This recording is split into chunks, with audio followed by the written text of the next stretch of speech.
Hello বন্ধুরা, তোমরা কেমন আছো? আশা করি ভালো আছো। আর আমিও খুব খুব খুব ভালো আছি। বলো তো আজ আমি এটা কি বানাচ্ছি? আজ আমি এটা দই বড়া বানাচ্ছি। দেখো, বড়াগুলো আমার ভেজে রেডি হয়ে গেছে। এবার দই বড়ার মধ্যে যেগুলো লাগবে সেই উপকরণগুলো আমি নিয়ে নিয়েছি।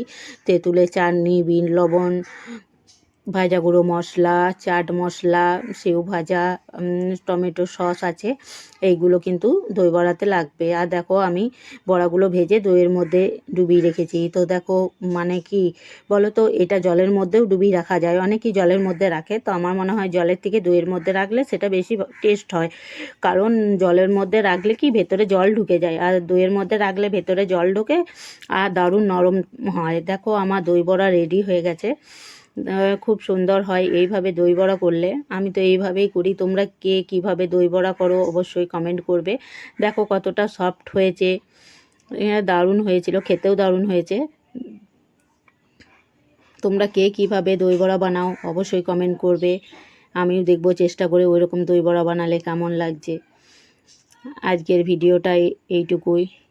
আমি পরের বার চেষ্টা করব যে পুরো ভিডিওটা দেওয়ার জন্য। এত বড় ভিডিওটা তো, যেটা ধরো ডাল বাটা বা ভিজিয়ে রাখা, সেটা মানে আমি ভিডিওটা করতে পারিনি। পরের বার চেষ্টা করব যেন সেই ভিডিওটাও আমি তোমাদের সামনে দিতে পারি। ওইভাবে করলে কি হয় বলো তো, অনেকেই বানাতে পারে যে কতটা ডাল দেবে, কতটা ডাল লাগবে, এই আন্দাজটা অনেকেই করতে পারে না। আমি পরের ভিডিওতে দেবো।